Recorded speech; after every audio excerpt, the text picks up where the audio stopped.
Hai, Assalamualaikum warahmatullahi wabarakatuh. Bertemu lagi di channel YouTube sederhana saya ini. Jadi untuk kesempatan kali ini, mari kita belajar tentang soal pretest PPG untuk guru SD. Dan ini merupakan edisi kupas kisi-kisi bagian ketiga. Nah, seperti video-video sebelumnya, tentu di video kali ini ada beberapa catatan yang perlu teman-teman perhatikan. Catatan yang pertama di sini soalnya terdiri dari 10 soal, di mana untuk 10 soalnya ini materinya yaitu terkait dia dengan pesawat sederhana, dan tentunya mari kita berdiskusi ketika nanti teman-teman menemukan ada jawaban atau pembahasan yang salah. Ngajar online jadi lebih mudah pakai Teachmin, aplikasi ngajar yang mengerti kebutuhan pengajar.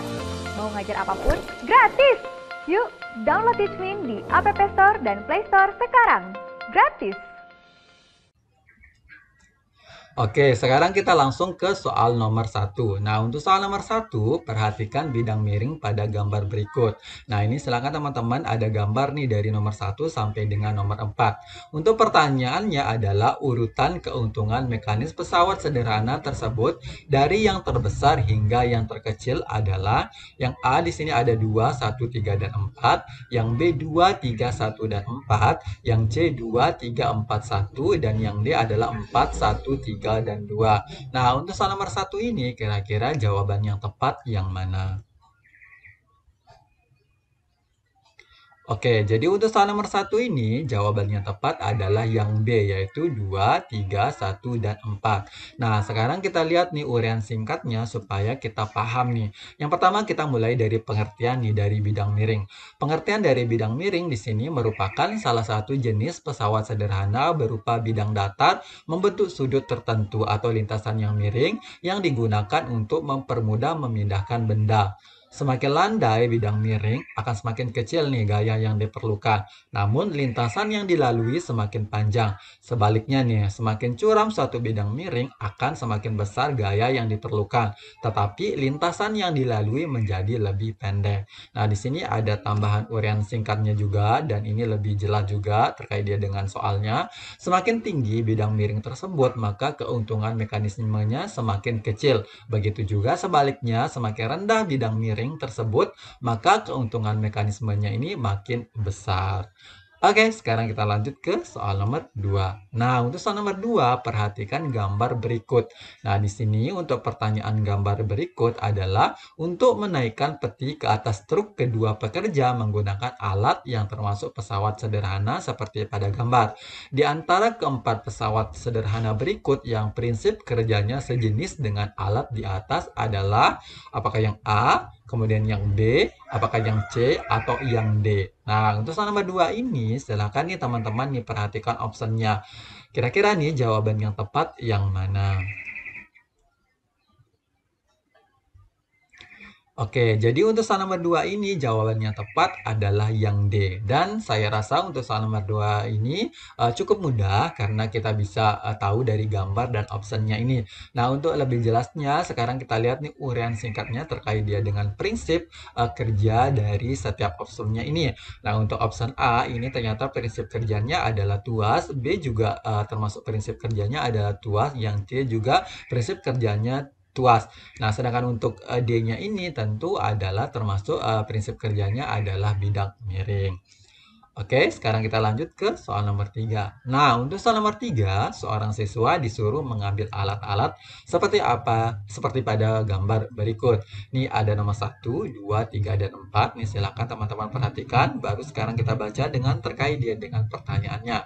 Dari keempat alat tersebut yang bekerja berdasarkan prinsip tuas adalah yang A 1 dan 3, yang B 2 dan 3, yang C ini 2 dan 4, yang D 3 dan 4. Nah, untuk soal nomor 3 ini, kira-kira jawaban yang tepat yang mana? Oke, jadi untuk soal nomor 3 ini, jawaban yang tepat adalah yang A, yaitu 1 dan 3. Nah, sekarang kita lihat uraian singkatnya. Di sini untuk uraian singkatnya, jadi di sini ya pesawat sederhana yang prinsip kerjanya sama dengan bidang miring adalah di sini ada baji. Di mana untuk baji itu contohnya adalah kapak, kemudian ada pahat, kemudian ada paku, jarum, pisau, bajak. Dan di sini juga ada sekrup. Di sini juga untuk tambahan uraian singkatnya yaitu alat yang bekerja berdasarkan prinsip tuas, yaitu yang pertama nih, tuas jenis pertama di mana untuk contohnya adalah gunting, tang, martil, dan papan jungkat-jungkit. Kemudian untuk keduanya adalah tuas jenis kedua yaitu contohnya adalah gerobak dorong beroda satu, kemudian pemecahan biji, kemudian ada pembuka tutup botol. Untuk yang ketiga, tuas jenis ketiganya adalah contohnya adalah lengan bawah, kemudian ada penjepit roti, kemudian ada sekop dan pinset. Oke, ini untuk soal nomor 3. Sekarang kita lanjut ke soal nomor 4. Nah, untuk soal nomor 4, perhatikan gambar berikut. Nah, kembali lagi teman-teman perhatikan gambar mulai dari gambar 1 sampai dengan gambar 4. Pertanyaannya adalah urutan bidang miring yang memiliki keuntungan mekanis dari yang terbesar hingga terkecil ditunjukkan gambar yang nomor. Yang A di sini ada 4, 3, 2, dan 1. Yang B-nya ini 1, 2, 4, dan 3. Yang C 3, 4, 2, dan 1. Yang D adalah 4, 2, 3, dan 1. Nah, untuk soal nomor 4 ini kira-kira jawaban yang tepat yang mana? Oke, jadi untuk soal nomor 4 ini, jawaban yang tepat adalah yang B, yaitu 1, 2, 4, dan 3. Nah, sekarang kita lihat uraian singkatnya sebelum kita menghitung nih untuk urutannya. Di sini, untuk uraian singkatnya, di sini keuntungan mekanis pada bidang miring adalah panjang bidang miring dibagi tingginya, di mana untuk lambangnya adalah L dibagi dengan H. L-nya adalah panjang bidang miring dan H-nya tentu adalah tingginya. Maka di sini kita udah tahu nih L dibagi dengan H, maka di sini kita langsung menghitung gambar 1 sampai dengan gambar keempat. Untuk gambar nomor 1 tentu di sini untuk panjang bidang miringnya adalah 3, kemudian baru tingginya adalah 1. Maka di sini secara otomatis kita bagi nih 3 dibagi 1 sama dengan 3. Dan untuk gambar keduanya ini 3,5-nya kita bagi dengan 1,5 sehingga hasilnya adalah 2,33. Untuk yang gambar yang ketiga 3,2-nya kita bagi dia dengan 2 sehingga hasilnya adalah 1,6. Yang keempat adalah 4 kita bagi 2 sehingga hasilnya adalah 2. Maka di sini kalau kita lihat hasilnya tentu urutannya dari yang terbesar hingga terkecil adalah yang 1, 2, 4, dan 3. Oke, kita lanjut ke soal nomor 5. Nah, untuk soal nomor 5 nih ada Andi dan Ayu duduk di atas papan pengungkit seperti gambar. Di sini ada Andi, kemudian di sini ada Ayu dan ada tumpunya. Kita bisa lihat. Untuk pertanyaannya adalah jika berat Ayu 200 N dan Andi 600 N, agar pengungkit seimbang, maka Andi harus duduk pada jarak yang A 0,3 meter dari titik tumpu, sedangkan yang B di sini 1,0 meter dari titik tumpu, yang C ini 2,0 meter dari titik tumpu, yang D 3,0 meter dari titik tumpu. Nah, untuk soal nomor 5 ini kira-kira jawaban yang tepat yang mana? Oke, jadi untuk soal nomor 5 ini jawaban yang tepat adalah yang B, yaitu 1,0 meter dari titik tumpu. Nah, sekarang kita lihat nih uraian singkatnya atau coret-coretnya. Karena di sini hitung-hitungan, tentu mari kita menghitung. Nah, langkah yang pertama tentu kita harus mengetahui ini rumus tuas. Nah, di sini untuk rumus tuasnya W ini biasanya usaha ya, tapi di sini identik dengan berat. Jadi W beban kita kalikan dia dengan lengan beban, LB itu lengan beban sama dengan F kuasa, jadi F-nya ini adalah gaya kuasa dikalikan dengan kuasa. Di sini juga untuk keuntungan mekanik pada tuas, di sini KM-nya sama dengan usaha atau gaya dibagi dia dengan gaya. Nah, karena kita udah tahu rumusnya, sekarang kita masukkan. Yang pertama tentu kita harus mengetahuinya terlebih dahulu. Maka di sini untuk diketahuinya adalah usaha atau beban berat B ini adalah 200. B-nya ini ibarat seperti Ayu atau namanya Ayu. Kemudian berat yang K ini sama dengan 600 N. Ini adalah Andi. Di sini lengan bebannya adalah 3 meter. Di sini dari tumpu ke Ayu, posisi Ayu itu luas bebannya adalah 3 meter. Tentunya di sini yang ditanyakan adalah lengan kuasanya, yaitu LK. Nah, ketika udah ditanyakan, maka di sini kita jawab. Nah, di sini untuk menjawabnya tentu adalah berat beban dikalikan dia dengan lengan beban sama dengan berat kuasa dikalikan dengan lengan kuasa. Maka di sini tinggal kita masukkan. Ini sebenarnya WB, WK ini kita ibaratkan karena ini bebannya sama, maka di sini kita masukkan WB, WK-nya saja ya. Sebenarnya kan di rumusnya di sini adalah WB atau FK. Nah, tapi di sini karena bebannya Ayu dan Andi, kita langsung pakai rumusnya langsung. Nah, sekarang kita masukkannya ini 200 dikalikan dengan 3 sama dengan 600 kita kalikan X karena X-nya ini belum kita ketahui. Maka di sini 200-nya kita kalikan 3 sehingga hasilnya adalah 600 sama dengan 600X. Tentu di sini X-nya sama dengan 600 kita bagi dia dengan 600 sehingga X-nya hasilnya adalah 1.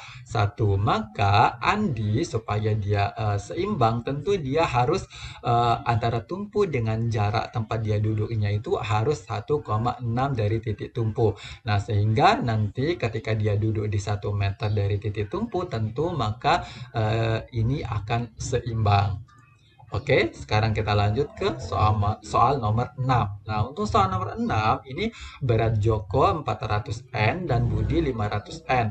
Mereka bermain jungkat-jungkit dengan papan panjangnya adalah 4 meter dan ditumpu di tengah-tengahnya.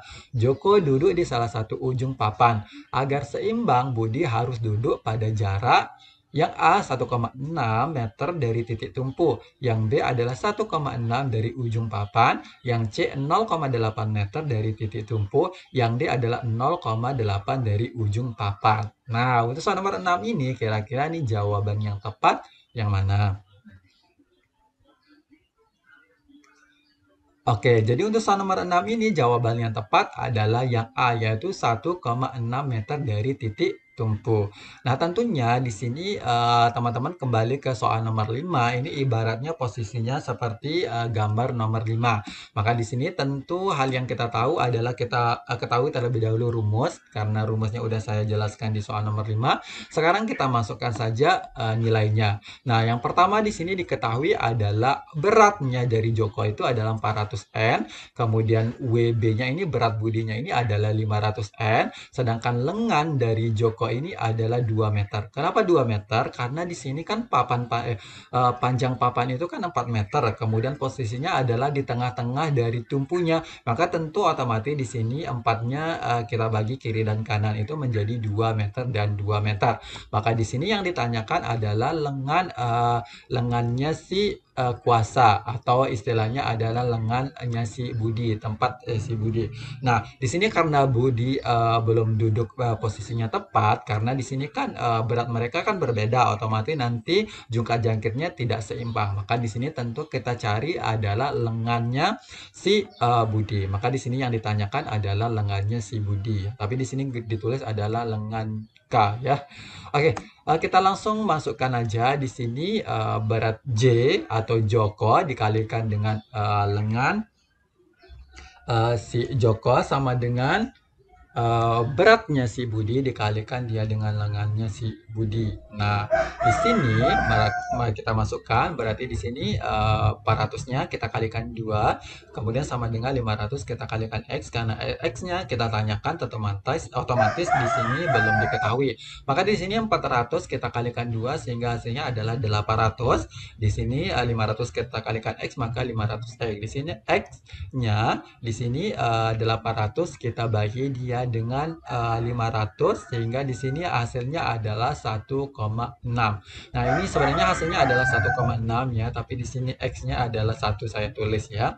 Oke, maka di sini untuk soal nomor 6 ini pasti jawabannya tepat adalah 1,6 meter dari titik tumpu. Oke, sekarang kita lanjut ke soal nomor 7. Nah, ini perhatikan gambar tuas berikut. Nah, di sini ada gambar tuas. Untuk pertanyaannya adalah jika beban digeser 10 cm mendekati penumpu, maka tindakan yang harus dilakukan agar tuas tetap seimbang adalah yang A, menambah gaya F sebesar 12 Newton. Yang B adalah mengurangi gaya F sebesar 16 Newton. Yang C adalah menggeser F sebesar 1 meter meter mendekati penumpu. Nah, yang D adalah menggeser penumpu 0,5 meter mendekati F. Nah, untuk soal nomor 7 ini kira-kira jawaban yang tepat yang mana? Oke, jadi untuk soal nomor 3 ini, untuk soal nomor 7 ini, jawaban yang tepat adalah yang D, yaitu menggeser penumpu 0,5 meter mendekati F. Nah, kenapa sih jawabannya D? Nah, sekarang kita lihat nih oret-oretannya supaya kita paham kenapa jawabannya D. Oke, di sini kembali kita ke rumus tuas.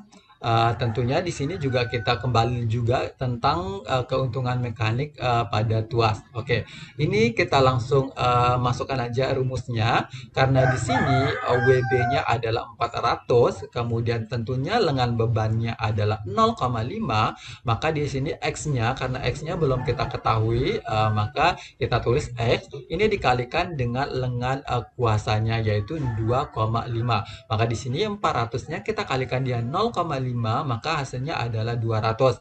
Sedangkan X kita kalikan 2,5, maka hasilnya adalah 2,5X. Nah, di sini X sama dengan 200 dibagi dia dengan 2,5 sehingga X adalah 80. Maka di sini F atau gayanya udah kita ketahui yaitu 80.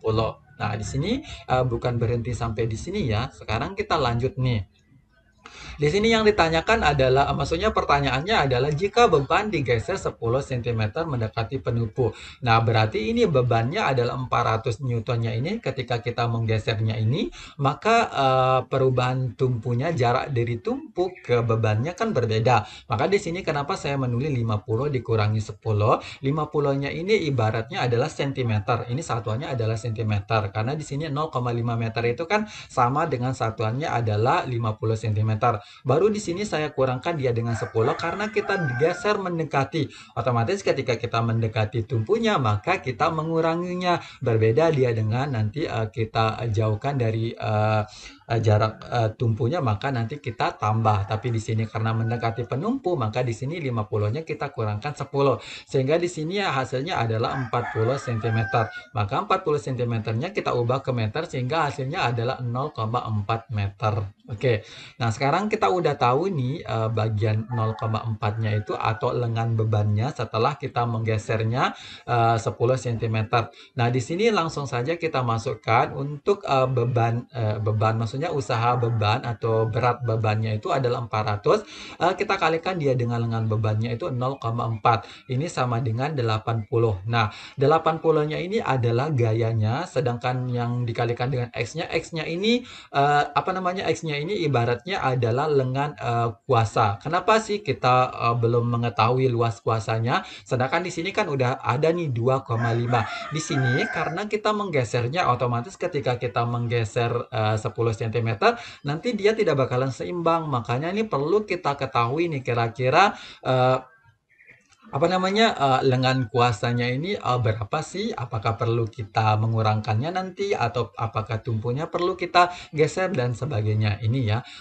Oke, sekarang kita langsung 80 kita kalikan X, maka di sini hasilnya adalah 80X. Maka di sini kita ulang 400 kita kalikan 0,4, maka di sini hasilnya adalah 160. Kemudian X-nya adalah 160 dibagi dia dengan 80 sehingga X-nya adalah 2. Nah, berarti di sini untuk lengan kuasanya ini adalah 2 meter. Nah, ternyata ketika kita menggeser bebannya mendekati penumpu, ini ternyata lengan kuasanya itu harus panjangnya atau jaraknya dengan penumpu adalah 2 meter. Nah, sedangkan di sini adalah 2,5 meter. Maka di sini otomatis 2,5-nya kita kurangkan dia dengan 2 sehingga hasilnya adalah 0,5. Nah, tapi 0,5-nya ini perlu kita kurangkan. Nah, cara kita mengkurangkannya gimana sih? Nah, ini perlu kita lari ke optionnya terlebih dahulu. Nah, di sini menambah gaya F sebesar 12N ini tentu tidak akan seimbang karena ini udah kita tahu bahwa di sini gayanya itu sebesar 80. Di sini mengurangi gaya F sebesar 16 ini juga tidak mungkin, ini bakalan tidak seimbang. Kemudian menggeser F sebesar 1 meter mendekati penumpu. Nah, kalau F kita geserkan, otomatis dia ini semakin tidak seimbang. Nah, yang D menggeser penumpu 0,5 meter mendekati F. Nah, ini baru dia jelas. Ketika kita 0,5 kita dekatkan, otomatis nanti di lengan kuasanya itu akan mencapai 2 meter jaraknya antara gaya dengan penumpunya ini nanti 2 meter, dan tentu otomatis di sini dia bakalan seimbang. Oke, ini untuk soal nomor 7. Semoga teman-teman mengerti dengan penjelasan saya ya. Oke, sekarang kita lanjut ke soal nomor 8. Nah, untuk soal nomor 8 di sini perlu kita memperhatikan gambar katrol berikut. Nah, ini pertanyaannya adalah sebuah beban ditarik ke atas dengan katrol tetap. Apabila gesekan tali pada katrol diabaikan, gaya kuasa yang diperlukan paling sedikit adalah yang A adalah 15 N, yang B adalah 30 N, yang C adalah 50 N, yang D adalah 60 N. Nah, untuk soal nomor 8 ini kira-kira jawaban yang tepat yang mana?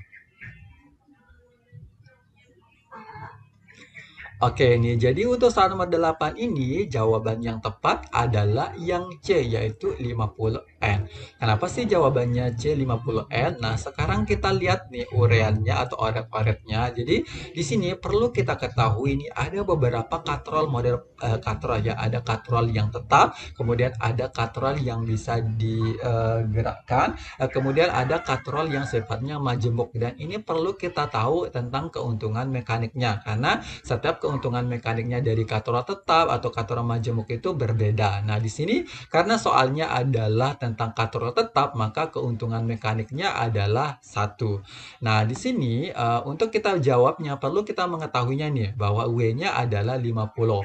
Ini beratnya adalah 50 Newton. Kemudian yang ditanyakan adalah F sama dengan titik-titik. Nah, karena ini keuntungan mekaniknya adalah 1, otomatis kita langsung memasukkannya adalah KM sama dengan W dibagi dengan F. Nah, di sini 1, KM-nya 1 sama dengan 50, kita bagi dia dengan F. Nah, maka di sini F-nya adalah 50, kita kalikan dengan 1 sehingga F-nya adalah 50. Nah, untuk katrol tetap biasanya nih beban dengan gaya itu biasanya sama nilainya ya.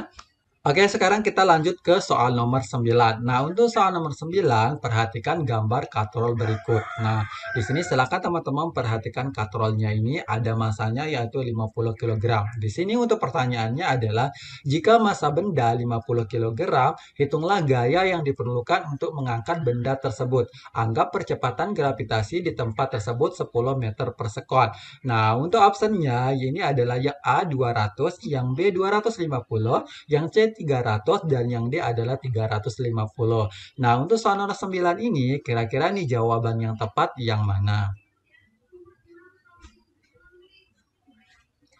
Oke, jadi untuk soal nomor 9 ini jawaban yang tepat adalah yang D, yaitu 250.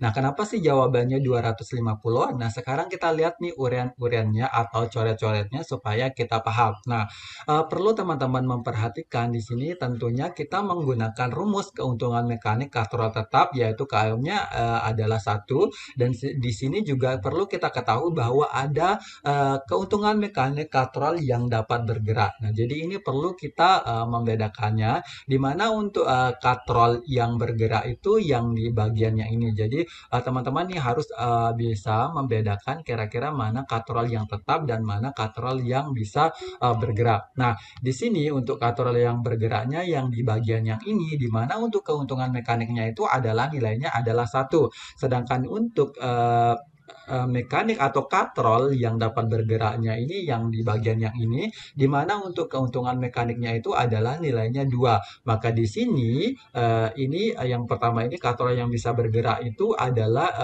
keuntungan mekaniknya 2, maka di sini 2-nya nanti kita kalikan ya dengan katrol yang tetap, yang di mana untuk keuntungan mekaniknya itu adalah nilainya 1. Maka total KM di sini itu adalah 2, kita kalikan 1 sehingga hasilnya 2. Oke, sekarang kita udah tahu bahwa katrol tetap dan katrol yang dapat bergerak. Kemudian di sini Kita lanjut, ini udah ya, maksudnya di sini keuntungan mekanik katro yang bergerak itu kami adalah 2. Maka di sini adalah kita mau cari, berat atau usahanya ya, karena di sini 50 kilogram ini jangan kita anggap sebagai beban, tapi ini adalah massa. Maka di sini perlu kita cari, usaha atau nilai dari berat atau nilai dari W. Maka di sini untuk rumus usaha adalah W sama dengan M dikalikan G, di mana untuk G-nya adalah tentu gravitasi, bumi, di mana nilainya adalah 10. Maka di sini 50-nya masanya adalah 50, kita kalikan dia 10 sehingga di sini hasilnya adalah 500. Maka di sini W-nya udah kita ketemukan yaitu 500. Nah, maka di sini kita langsung memasukkan rumusnya yaitu keuntungan mekanik sama dengan W dibagi dengan F. Di mana untuk keuntungan mekaniknya itu tadi totalnya adalah 2, maka di sini kita sama dengankan dengan 500 dibagi dengan F. Di mana di sini nanti F-nya adalah 500 kita bagi 2 sehingga hasilnya F-nya adalah 250 Newton. Nah, maka di sini nomor 9 itu jawaban yang tepat adalah yang B.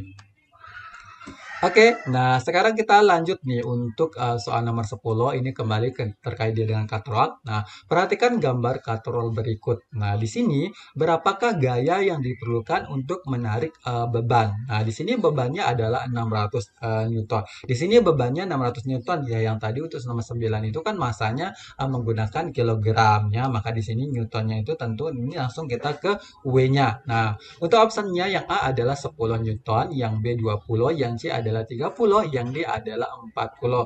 Nah, untuk soal nomor 10 ini kira-kira nih jawaban yang tepat yang mana? Oke, jadi untuk soal nomor 10 ini jawaban yang tepat adalah yang B, yaitu 20 Newton. Oke, sekarang kita lihat nih uraian singkatnya atau coret-coretannya supaya kita lebih paham. Nah, di sini yang saya gambar atau gambar ini adalah katrol, yaitu katrol majemuk. Jadi ini namanya katrol majemuk. Di mana untuk katrol majemuk itu, untuk keuntungan mekaniknya itu sama dengan sesuai dengan jumlah tali katrol. Bagaimana cara kita menghitung jumlah tali katrol supaya kita tahu nih keuntungan mekanik dari katrol majemuk. Nah, jadi di sini kita mulai dari hitung dari sini ini 1, kemudian yang ini 2, dan yang ini adalah 3. Nah, sedangkan yang ini bagian F gayanya ini tidak dihitung sebagai keuntungan mekanik ya atau jumlah tali sebuah katrol, tapi yang dihitung adalah yang bagian yang ini. Maka di sini kita udah tahu nih bahwa keuntungan mekaniknya adalah 3. Nah, ketika kita udah tahu nih keuntungan mekaniknya adalah 3, otomatis nih tinggal kita memasukkannya ke rumusnya yaitu KM sama dengan W dibagi dengan F. Nah, di sini KM-nya karena udah kita tahu adalah 3, kita langsung masukkan aja. 3 sama dengan 60 dibagi dengan F. F sama dengan 60 kita bagi dengan 3, maka di sini F-nya adalah 20 Newton. Tentu di sini untuk soal nomor 10 adalah yang D. Oke, semoga untuk video kali ini teman-teman bisa memahami apa yang saya jelaskan. Kalau ada yang kurang atau apapun itu boleh berkomentar atau bertanya karena di sini murni kita berdiskusi. Oke, sekali lagi kurang lebihnya mohon dimaafkan. Wabillahi taufiq wal hidayah. Wassalamualaikum warahmatullahi wabarakatuh. Bye bye.